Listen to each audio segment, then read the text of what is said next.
we really look forward to that. Please also share with us. You have our details. Happy to know about it. I would like to welcome our next presenter, Matt Jenner. I saw him online before. Please turn on your camera. Hi, Matt. Nice Hello. to see you. Welcome. I did a previous presentation of you, very short, but you have the floor and you can present better yourself than anyone. Thank you. First, with an apology for my Anglo-centric assumption that this was starting at 2 p.m. in UTC 0. So please forgive me. Apologies for any disruption that was caused about an hour ago. No problem. No problem, Matt. We improvised. It's You fine. Improvised. Lovely. I wish I was here to see it. You can see the video afterwards. Bye. What I will do is I'll present for maybe 15 to 20 minutes and hopefully open up the floor, because obviously we're having some really good discussion. And I'm going to just share about 2 years worth of experience of launching, designing, delivering and evaluating around 50 micro-credentials at FutureLearn.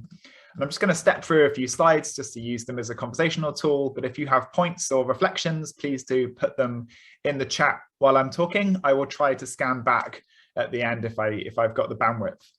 So for those that don't know, FutureLearn was founded around 9 years ago as a company by the UK's Open University.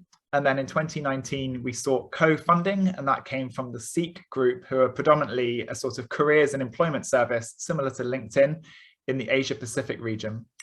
We promote ourselves as a marketplace of courses alongside a unique social learning platform. And our mission is to transform access to education. So in terms of further context, we have around 17 million learners globally. Although we are based in the UK, only around a quarter of our learners come from the UK. And I think what's interesting about us, especially in comparison to other similar platforms or providers, is we have a slightly higher weighting of those who identify as female on our platform compared to those who identify as male. But we probably have a fairly standard similar age range, which is the sort of 26 to 45 region. We work with 240 plus partners. We do design and deliver a few of our own courses, but nearly everything we have comes from our partnerships. And they include British, Australian, American, European, Asia universities, as well as industry leaders who want to be known and making headway in the education space. You might recognize some brands here like Cancer Research UK, Raspberry Pi, the Lego Company, Amazon, alongside University of York or RMIT or other similar providers across the world. So in terms of micro-credentials, how it started, and this is very akin to FutureLearn's approach, is we developed a vision statement.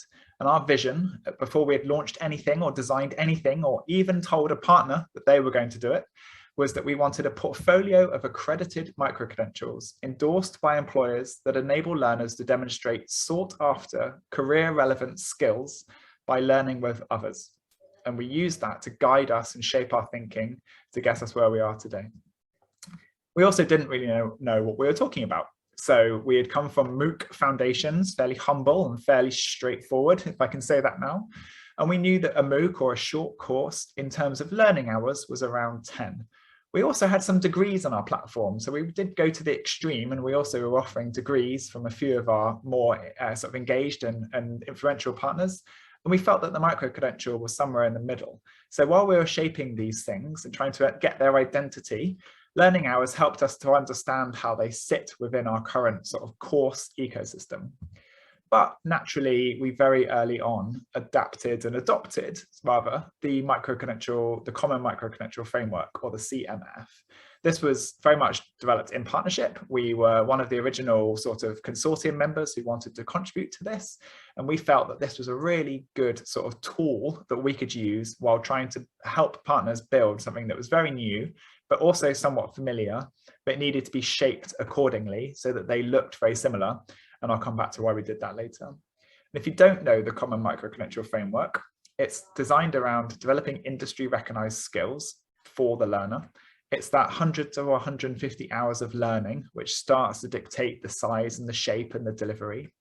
It's designed to fit alongside work. So it's meant to be flexible. It's meant to understand learners have other commitments. It's not really designed for full-time study. It's something different.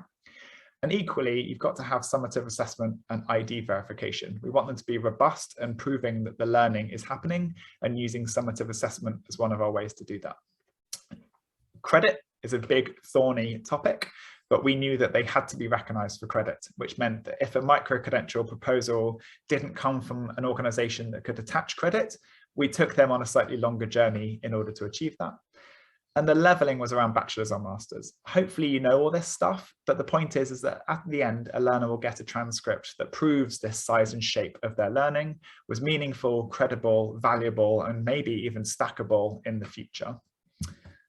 So in February 2020, that feels like a different age ago, we launched 7, or apparently 8, I'm actually not completely sure, the evidence has got contradictory, micro-credentials with some of our original micro-credential partners. So that's the Open University in the UK, Monash, QUT and Deakin in Australia, as well as Dublin City University in Ireland.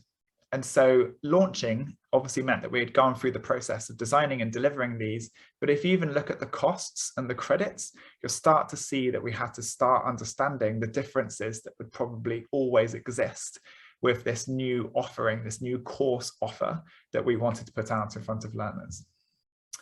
We promoted them all in a similar way though, because we wanted to try and hold the idea that micro-credentials are similar shape and size to each other.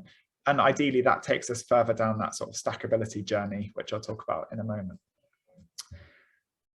This might not work, but I just took it from the platform the other day. Give it one more go. Go on. Anyway, it's me trying to scroll through our website. On futurelearn.com/microcredentials, you can see the variety of microcredentials we have. They are in healthcare, in teaching, in business, information technology, cybersecurity, and a range of other topics as well. But it's quite a breadth of courses that we now have under the micro-credential shape and structure.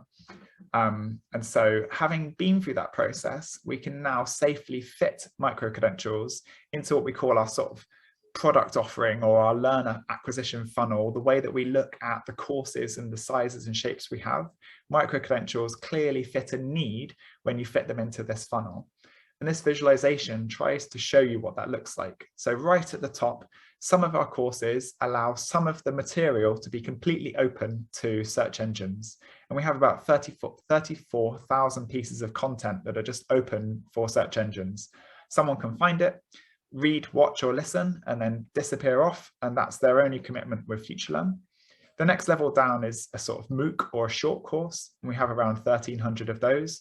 And what you'll see is you go down, so down to expert tracks, which is a series of short courses bundled together, then the micro-credential, and then the degree. We know that we're likely to have fewer learners at a higher price point with a different set of commitments. But again, that's how micro-credentials fit into a bigger and wider and broader educational ecosystem. We also know there's some advantages here.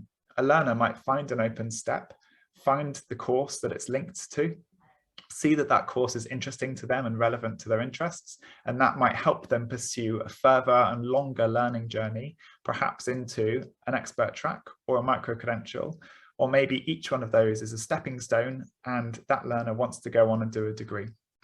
We don't dictate timescales. We certainly don't say this is what you've got to do next. We just know that learners with that thirst for knowledge, we're helping them go on those deeper journeys and explorations, making sure that they're making informed choices as they do so. So what have we learned so far? Well, I showed you that sort of description page, the generic page for every micro-credential, but also there's subtle differences. And to a learner, potentially a more sort of an older learner or someone who might not have taken a degree or taken a traditional journey or been out of education, they need to be very clear of what they're signing up for. And that sort of discovery and enrollment part of the journey has been definitely an area for us to learn quite a lot. And so when you land on what we call the description page, this is the sort of sales pitch, as it were, the thing you see before you choose to enroll. We've made some really key decisions with regards to what we call the user experience to make sure that that informed decision is happening, while also being aware the decision can take weeks or maybe months to come to fruition. So really clear title, a button that says find out more, which will send you even more information later down in the journey. Key information such as the start date, the price, the level, the qualification, all of that needs to be right up at the top, because we know that someone won't even scroll to read that stuff. It needs to be right up at the top of the page. Behind the page, we know that we need to keep track of what the learners are doing, who's coming to this, where are they going, are they enrolling, and using that data to try to improve our process, as well as surfacing the university and educator brands as high up as possible, because we know some of these are really critical towards making that enrollment decision. And one of the last things to say here is we also have an enrollment deadline. It's just below that sort of the thick brown, the bold brown start date. The enrollment deadline has proven to be a really critical decision point for learners. And it's not that we're forcing anyone into making a decision. We're just trying to show the very last day in which their decision is required to get into that cohort, because you need to draw the line somewhere. So that's how we draw the line with who's in and who's going to have to wait until the next one. So on the way, we've learned about how to promote them, but we've also had to learn about what's inside them. And this is very aligned with the conversation that was happening just before my talk, which is we're trying to ensure that microcredentials connect the educator to the learner to industry. And by industry, I'm sort of talking about career relevance and career direction that that learner wants to be on. So in this overview example, we have how the educator and the learner is basically providing opportunity for a learner to practice in that safe educational space before they apply it into their job or their job of their dreams. Between learner and industry, we know that the skills and the outcomes have to be career relevant and lining that learner up for something successful in their career. And then finally, industry and educator, you might have the most amazing industry brand, but if they can't issue credit or provide a sort of a thorough, let's say, summative assessment experience or a quality teaching experience, they need to work with educators or with an education brand to be able to deliver those two things together. So that's how we see it coming together as a model. And we've launched around 20 to 25 microcredentials strictly designed underneath this model with 3 different actors involved. And an example is where Coventry University in the UK have been our sort of validation partner. So they've been quality assuring and validating the credit worthiness of courses designed by an industry partner, which is delivering Tableau courses. So this is a sort of data analysis and modeling piece of software, slightly linked to financials. But the idea is that you're using the academic partner and the industry partner together. That's to ensure that the learner gets the skills that they need and that the learner has been identified. We're not just trying to approach every learner, we've segmented our learners and we're specifically focusing on what we call the advancer, who is 26 to 35, they're career driven, and we know they want a career in this field. So we're aiming specifically at a target audience in mind. Sort of near the end, just for some key findings that we've unearthed so far. So with regards to learners, we know that particularly around enrollment, one of the primary drivers for them to enroll is around learning new skills. We also know that active support during enrollment can really make a big difference between the number of learners that you get on your course. And we have even tested having human enrollment advisors who will discuss the course in detail with learners to the point where they help them make an informed decision about whether that's the right course for them. As I mentioned earlier, those decisions can take weeks, if not months. So learners plan ahead. It's a big investment of time and money, and we need to be considerate of that and try to build it into their enrollment journey. However, of the enrollments that do happen, we know most of them happen within that sort of 2-week window between the start date and the enrollment deadline. So I showed you that enrollment deadline earlier. It's critical because it's when you get a big peak in enrollments, and that's why we make it visible, but we also have to plan for that and try to predict the numbers that will come in during that window. The partner/educator reputation will definitely influence enrollment. We've even run experiments where we've changed their position and taken some away and seen what the impact is.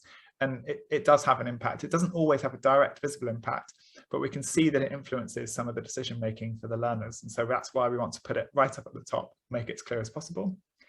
And then equally, we know that learners want information, as much information as possible. So for some microcredentials, we've produced big PDF handbooks with absolutely every detail about what will happen inside that microcredential, and they've gone down very successfully. We also know from feedback that learners want to be able to preview or peek inside the microcredential to see what they're going to be signing up to before they've hit the enrollment button and committed their money to it. And the last thing is trailers, which is using video to be able to give you that preview. The ones that have that have shown really successful feedback based on being able to watch the trailer, to see the educator, to see the experience before they sign up.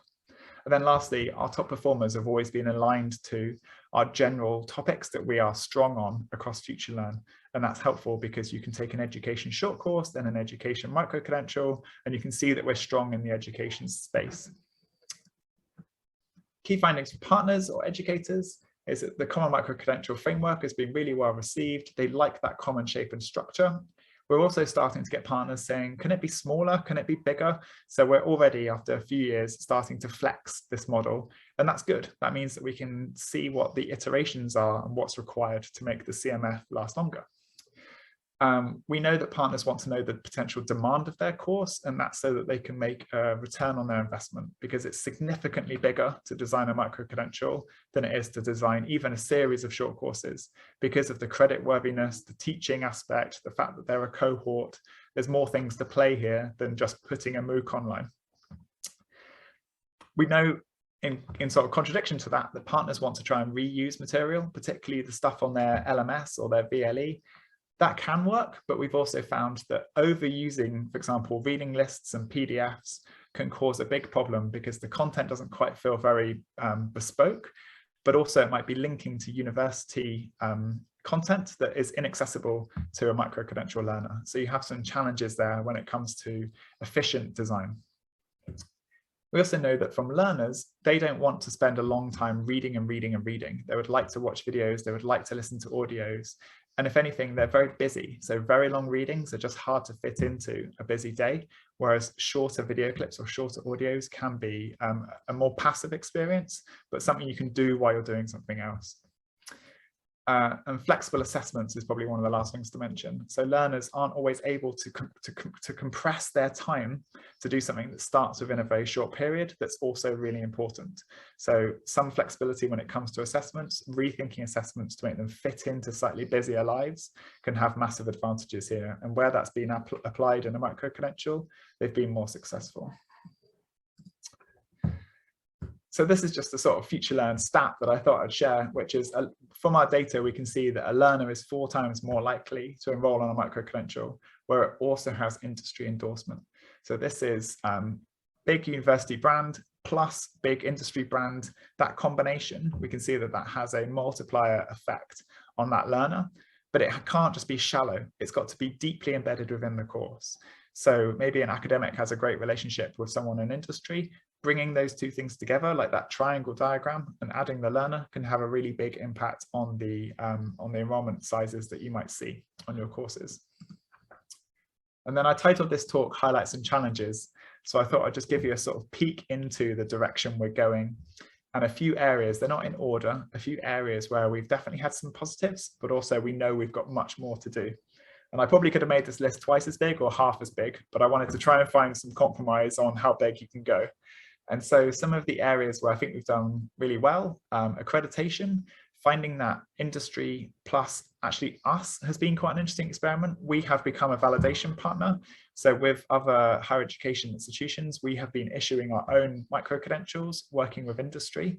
They've been very successful for us to learn a lot, but in terms of the governance frameworks, they've also got quite a lot of challenges involved, particularly with us thinking about long-term student deferral systems or student support and how FutureLearn manages that when other partners might be better equipped to deal with those types of scenarios.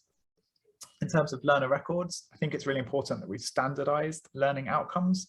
So if a learner takes a different micro-credential, they get the same outcome from us. However, we've also really struggled to integrate with all the different student record systems that exist out there. In every single partner has a different student record system. So while we might have a standard, we also have to interoperate with all the other platforms out there so that each partner can also store their own student records. For achievements, we found issuing a certificate quite straightforward. However, the value of that certificate is quite challenged because we can't issue the credit, that has to come from the partner.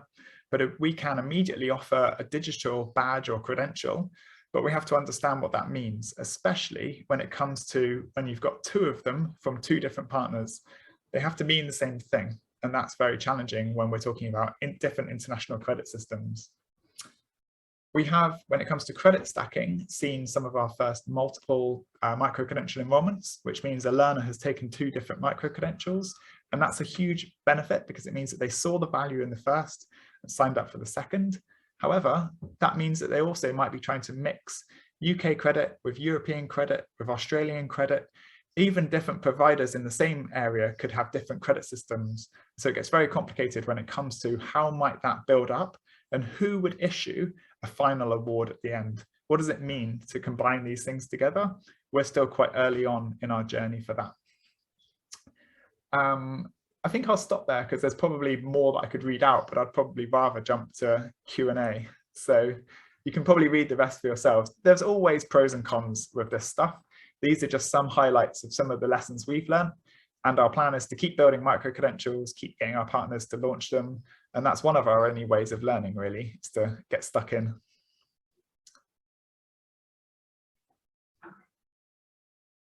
I'll stop sharing and I'll open up to the floor.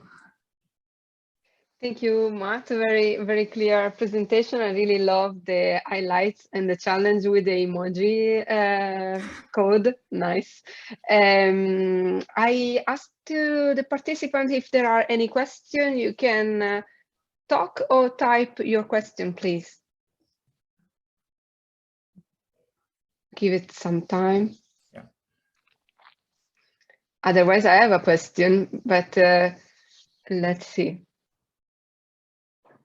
It's a curiosity. I noticed that you mentioned that the courses that have the majority of choices, or people choose the one with the industry involved. Have you ever thought about persuasion theory, Cialdini, that say that if you have authority involved, then people are very much sensitive to authority, and in this case industry well-known played a role. Is it connected? If you don't know, that doesn't matter, it's just a link in my head. No, it's a good question. One of my responses would be that we have been investing over the last 6 months on a piece of software called Optimizely. I'm going to get that wrong. I think it is Optimizely. And the whole point is that you can have the same page, but you can do an A/B test sort of within hours.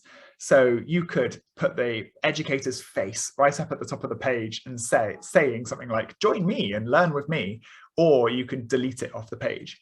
And you can suddenly start to do the psychological experiments around, does that authority or does the tone or voice or presentation of something like that have a direct influence on people's behavior? The challenge is sometimes you need to leave these things up for a couple of weeks. And so you have to balance it with the potential positive or negative impact of something quite experimental for that period of time. And so what we've done is probably been a bit lower down on the ladder there. We've actually tried and tested.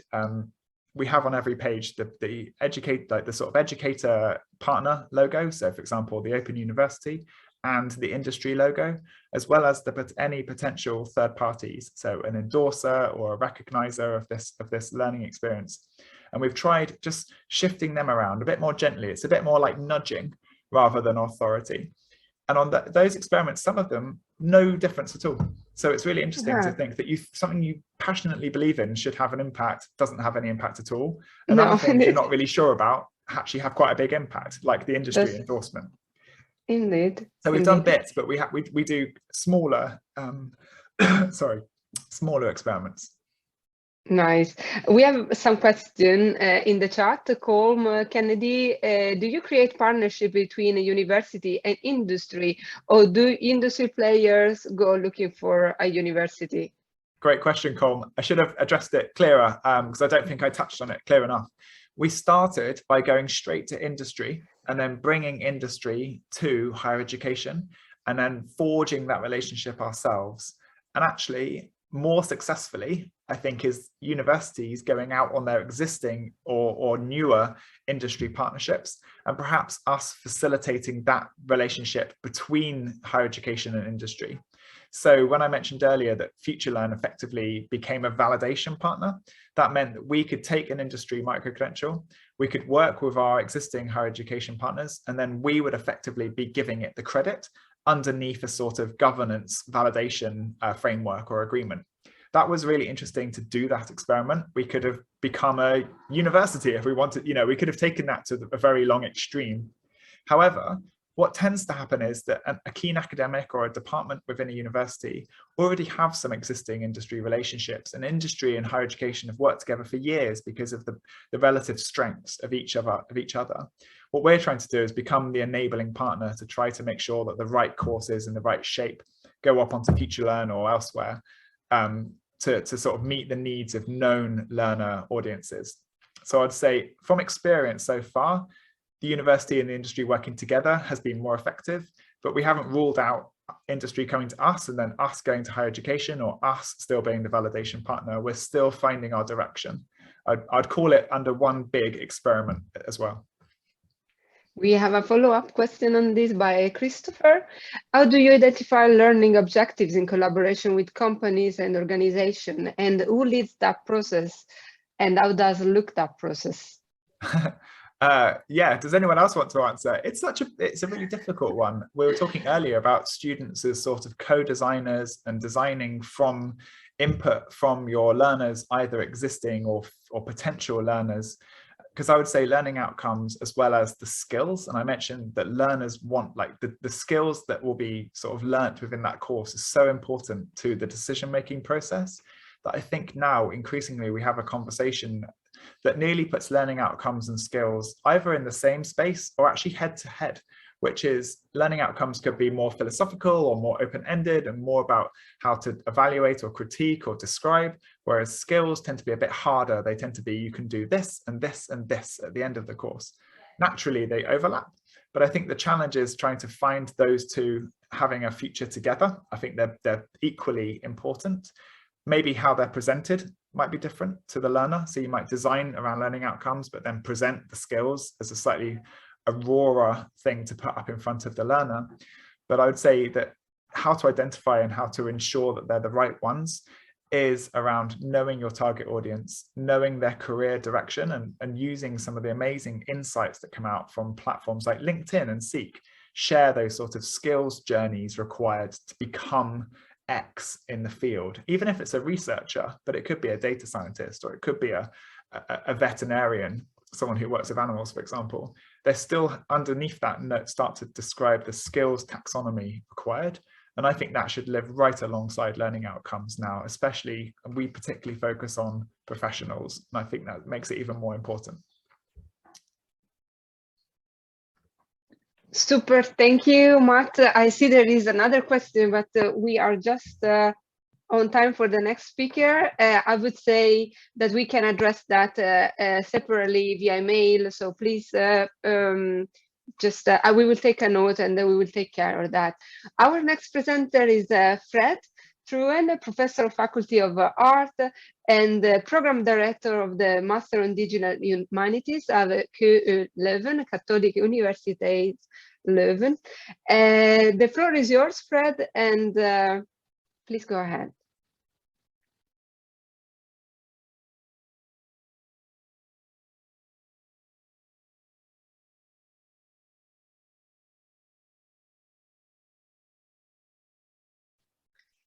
Fred, we cannot hear you. Need to unmute.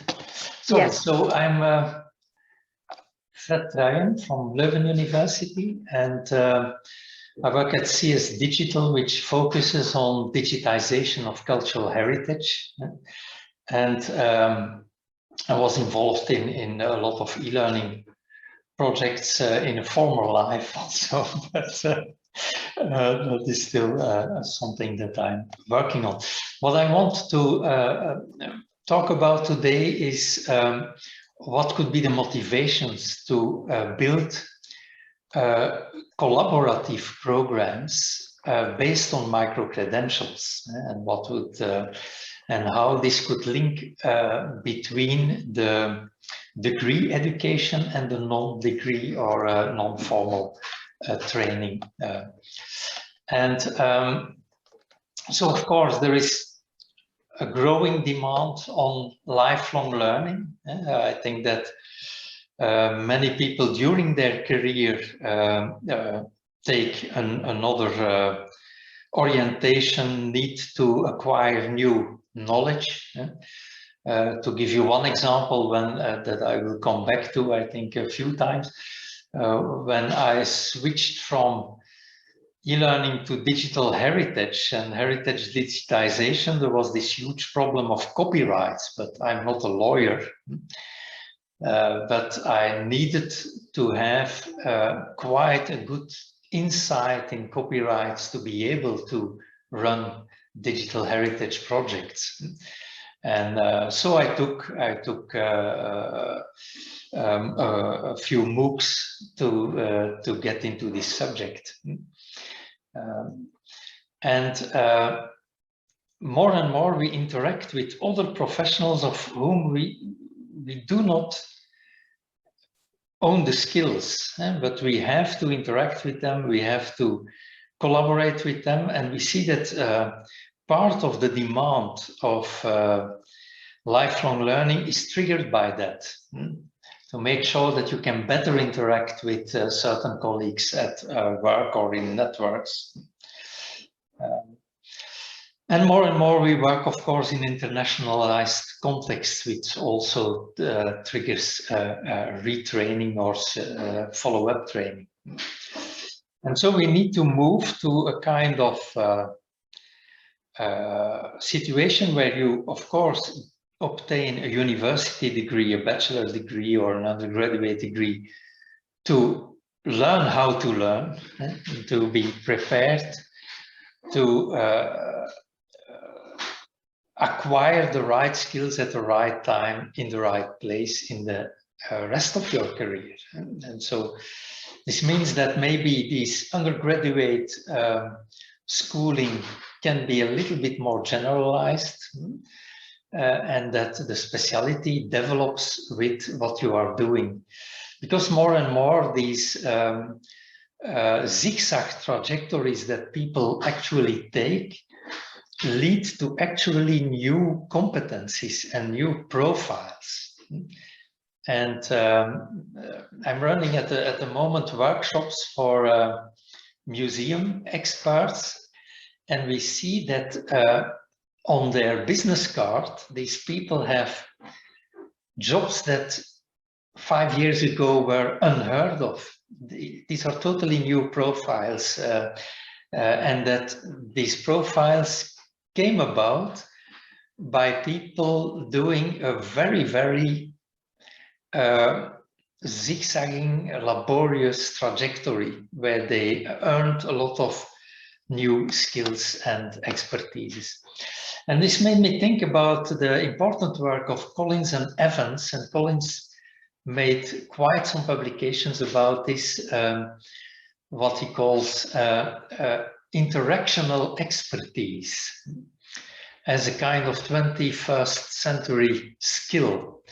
And so the first work is from 2007, but you will find more recent articles from Collins about this. And it's about the fact that in a modern work environment, you need to learn to talk to other experts that have expertise in a domain that you do not master and you shouldn't master, but you need to be able to assess it and to interact with it and to learn the language register at the least. I give you one example. I've long been an ICT coordinator, an ICT manager, and some of the people working for me were cybersecurity experts. Now, I will never in my life become a cybersecurity expert. It's a very deep domain and a very specialized domain. But as an ICT manager, of course, I needed to know whether my cybersecurity expert worked according to the expectations of this field. And if we were matching professional standards in that field. And this means I learned a lot about cybersecurity without ever being able to protect a PC decently from cyber attacks. That's not my job. And this gives you an example of how you need to make leeway into other domains in your profession. And that's, of course, that has become a vital skill, this kind of interactional capacity, which even means that we made specific profiles at KU Leuven, for example. We talk about information architects. And these are domain experts, for example, an accountant, who are skilled in talking to software developers. And this job we call an information architect. And if you then go and look at the CV of the people that we hire for these quite high-level jobs, it's often what we call mid-management. So it's quite high-level jobs. These are amazing profiles. These people ventured in many unexpected ways. But the other side of this is the need of certification, the need of trust, because employers are uncertain about these new profiles, how to assess them, how to be sure that they have these combined qualifications. And this means that there will be a growing need for modular certification. So not only the degree, which now has a very high social impact, but more and more we will ask extra certification and extra. And what could be the solutions? I think what has proven itself certainly in these COVID times is on-demand learning. So learning behind your desk online. For sure, many of these learners are professionally active. And this means you cannot make a full program. You need shorter knowledge packages. And here the micro-credentials are, of course, one of the solutions.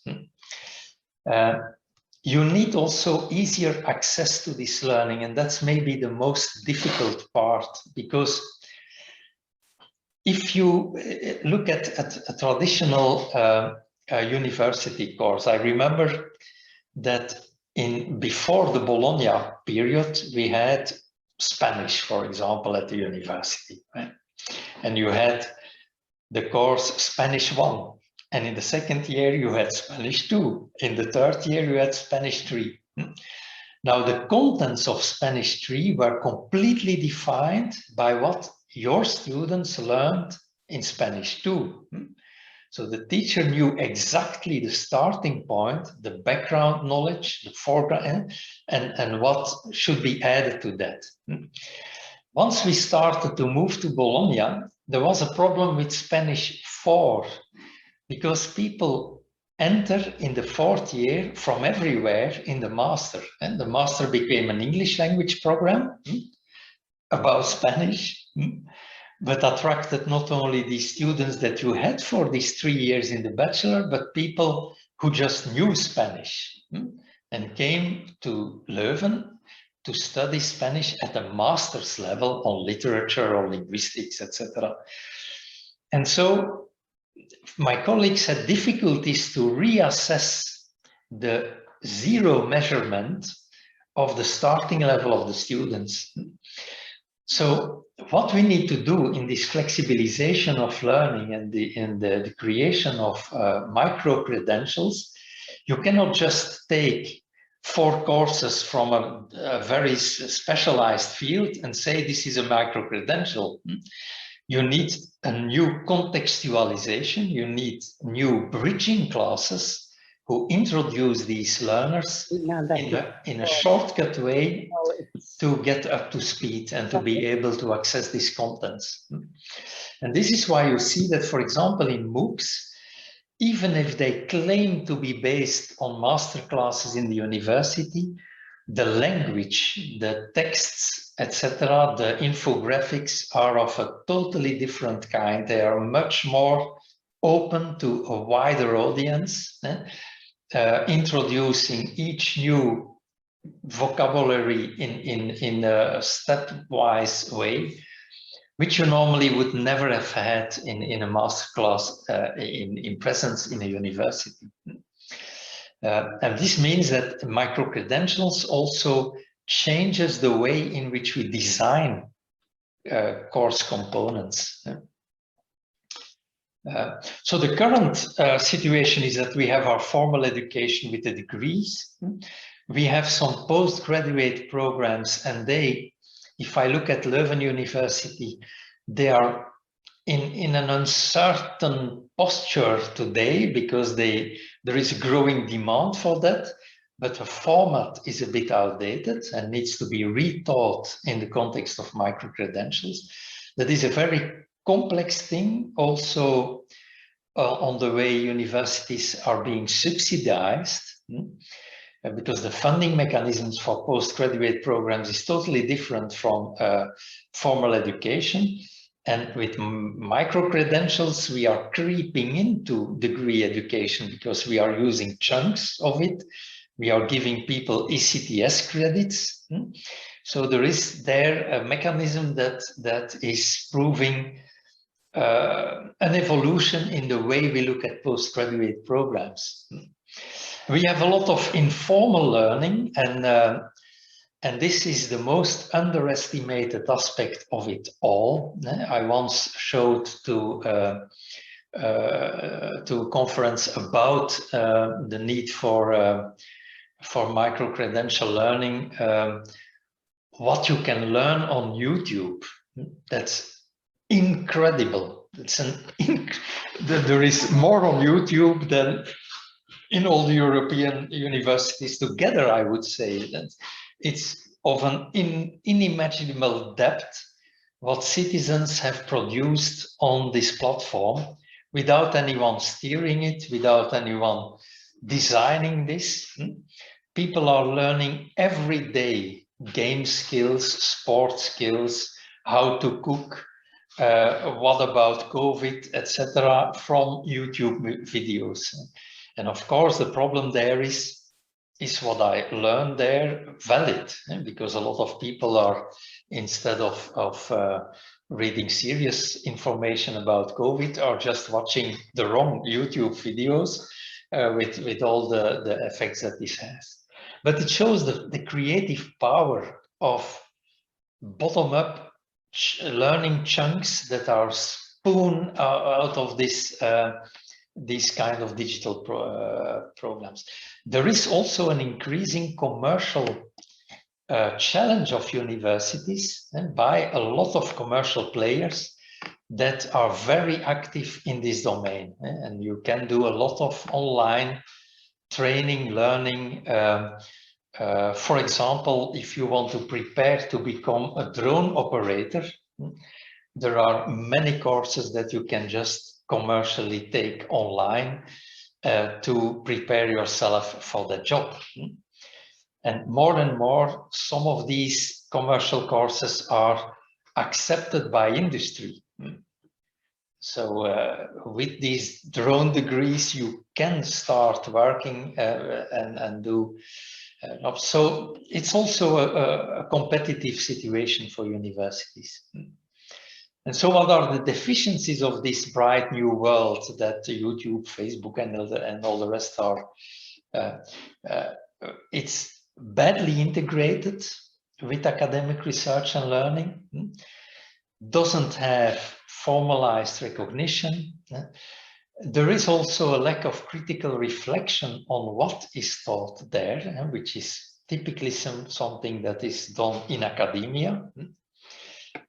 And there is, of course, when learners venture themselves online and start to learn the competences that they lack, there is a selection bias. Whereas the first demand of a traditional academic course is that you make a status question, is that you are certain that you give a review of the current state of knowledge and that you are comprehensive in that. Well, that is totally lacking in all these online offerings that you can find everywhere now. And this can have very, very bad consequences, of course. The last but more important disadvantage of the informal available online learning that is everywhere today is that it is not stackable. Many people have a university degree, learn a lot online, learn a lot in their profession, but to make the next step, they would need a new degree and they would want a new degree. For example, someone who is working in a bank at a certain moment might need really a legal degree. And so they might have followed a lot of internal courses of the bank on bank ethics, privacy regulations, GDPR, etc. But that doesn't bring them a legal degree that they can use to really reorient their career. And that's where, again, these micro-credentials come in, because we want to link them to formal education opportunities and to make sure that when you obtain micro-credentials, that there are programs that accept these micro-credentials for formal degrees. And that is what we worked on. So we focused on micro-credentials, so what we call short learning programs that were institutionalized and that were embedded in university teaching. And so that have ECTS, that are recognized, and that have a higher education track. And this means that you gain with the micro-credential format a flexible delivery. It could be MOOCs can play a part in micro-credentials. We are now starting at KU Leuven with a program for MOOCs at the 3 groups. So for humanities, for science, and for health sciences. We will offer a series of MOOCs that lead to ECTS credits. And we are currently designing these MOOCs, and they will, in some cases, it will be about 6 ECTS. In other cases, it will be shorter MOOCs of 3 ECTS that you can combine. And that give you access to formal education trajectories like master's studies.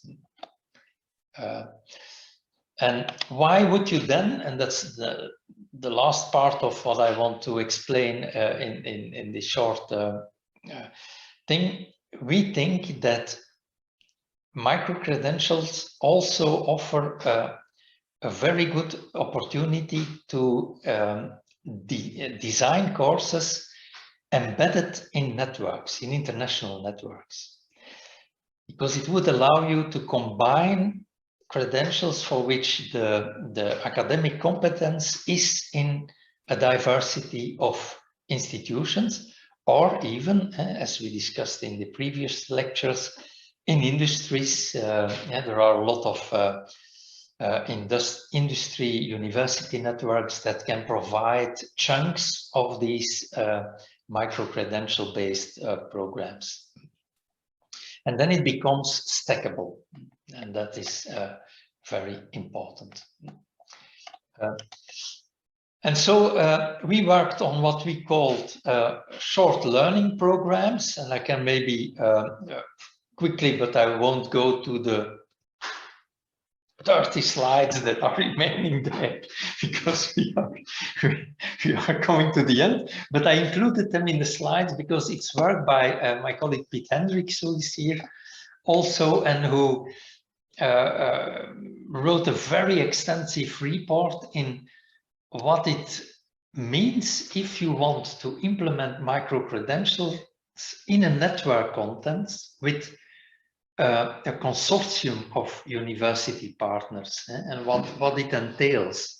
And we do have quite some experience in that. And so I quickly show it. The project was ESLP, European Short Learning Programs, and you will find online a lot of very interesting reports about that. I certainly advise you to follow this link, ESLP/outcomes, where you find all these interesting reports, very detailed on how to set this up. We ran a series of actual pilots on short learning programs based on micro-credentials for that. And we got some lessons learned, and that will be the last thing that I'll say, because you will find the report online. We thought that it is important to make a kind of joint framework where these micro-credentials fit in, and where you clearly see for each partner where it links up to their formal education, so that your micro-credentials are sustainable, that you know that in each institution participating, there are people whose core education is delivering this knowledge. And you don't create a micro-credential package that you cannot sustain. And so this framework is very important. Making good and clear agreements between partners, we give examples about that. There are a lot of conditions that need to be in place before you can do this. For example, you need university backing, because often these initiatives come from professors and departments. But we argue convincingly that you need to have a motion that combines both rectoral action and a strategy vision at the university side, and on the other hand, the initiative of professors.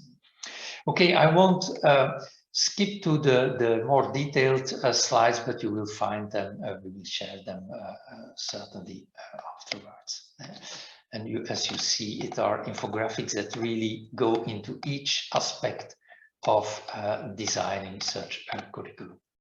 Okay, I'll stop here so that there is still 5 minutes for questions. Super, thank you, Fred, for staying in the time slot. I ask participants maybe to turn on the camera and ask questions. Is more motivating for people to see you. Thank you, Patricia. Karina, too. If you have any question, please type or just turn on the microphone.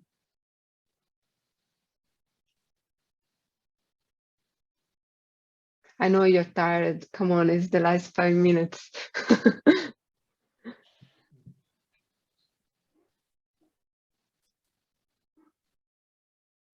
I've shared in the chat the link Fred was referring to, so you can find the detail there.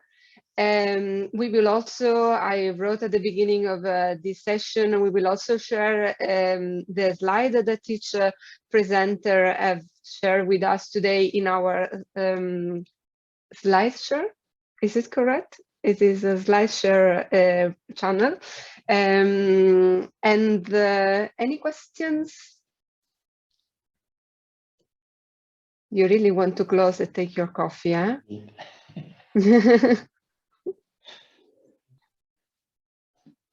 Pete, do you have any question? Short question.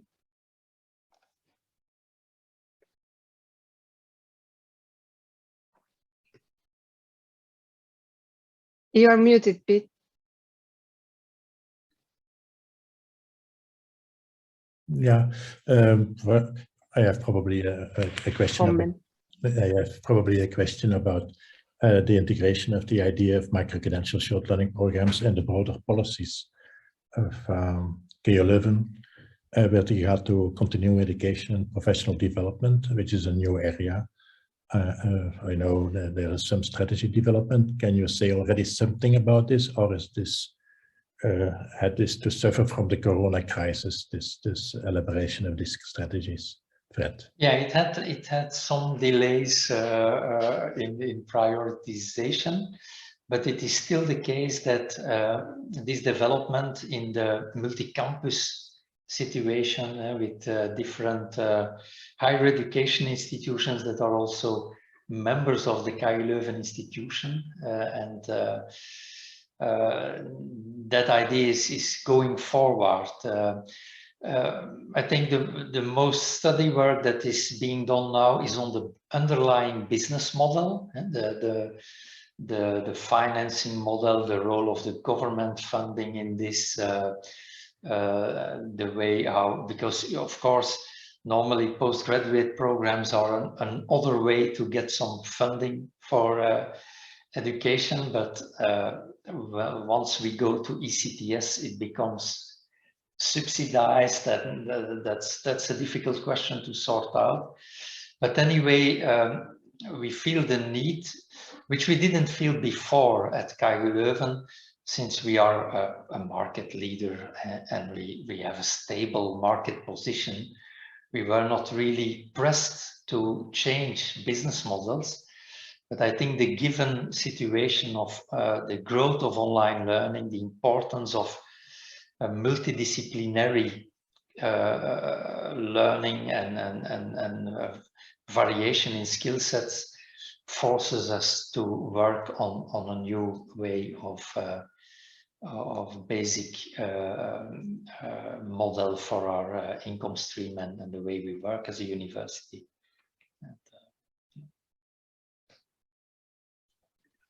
Thank you very much, Pete, for the question, and Fred for the clear answer. So I think we are just in time for the closing, if nobody else have question. If you will think about it, you will have question in the next day, so please just write to us. You can follow us on Twitter or also Facebook. We have also LinkedIn. You just look for @EADTU, and this is our webpage. Just click on it and you will find all our details. So thank you very much. Thank you, Stefan, for posting the detail. Have a great day.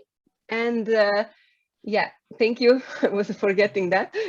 We have our third, actually, I cannot see that well. So on the 19th, we will meet again, but this time in the morning at 10.